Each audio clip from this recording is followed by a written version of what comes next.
చాలా రోజుల తర్వాత ఈరోజు ఎస్పీ గారిని కలవడం కూడా జరిగింది. అయితే ప్రధానంగా నెల్లూరులో కల్చర్ మారింది. యువత ఎక్కువ మంది కత్తులు పెట్టుకొని తిరగడం, గంజాయి సేవించి విపరీతమైనటువంటి హత్యాయత్నాలు కానీ వారు చేస్తున్నటువంటి అకృత్యాలు అన్నీ కావు. ఈరోజు నెల్లూరులో గడిచినటువంటి 5-6 నెలల్లో సుమారుగా మోర్ దాన్ 20 మర్డర్స్ జరిగినాయి. ఆ మర్డర్స్ కూడా అత్యంత కిరాతకంగా, ఏదో పాత కక్షలుండి నెక్స్ట్ వాళ్ళిద్దరి మధ్య విపరీతమైనటువంటి ద్వేషం ఉండి ఏదైనా 1-6 పొరపాటు జరిగితే కూడా అర్థం చేసుకోదగినవి.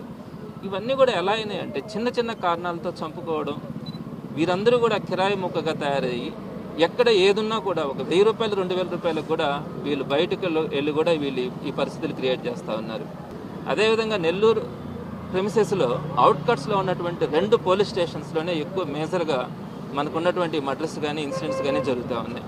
సో దాని మీద ఆయనకి చెప్పడం, సో దాన్ని స్ప్లిట్ చేస్తే బెటర్ అవుతుంది, లేదా మ్యాన్ పవర్ని అక్కడ అడిషనల్గా యాడ్ చేయగలిగితే దీన్ని కొంత కంట్రోల్ చేయొచ్చు అని చెప్పినప్పుడు ఆయన దాన్ని కూడా సానుకూలంగా ఆయన స్పందించడం, తప్పకుండా ఆ విధంగా మ్యాన్ పవర్ ఆయన కూడా అవి మేము ట్రేస్ అవుట్ చేసినాము.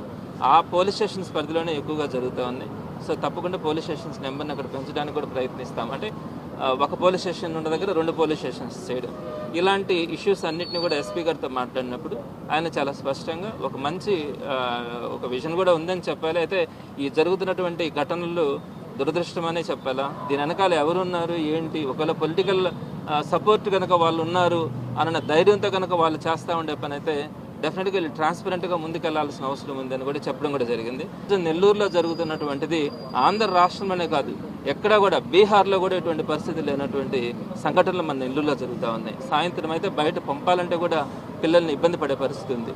సో డెఫినెట్గా వీటి మీద ఇదే విధంగా కనుక కొనసాగితే డెఫినెట్గా వైఎస్ఆర్సీపీ తరఫున కొంచెం ఫైట్ చేయడం కూడా జరుగుతుంది. తప్పకుండా ఈరోజు అయితే ఎస్పీ గారితో మాట్లాడిన దాన్ని బట్టి కంట్రోల్ అవుతుందనే నమ్మకం అయితే ఉంది.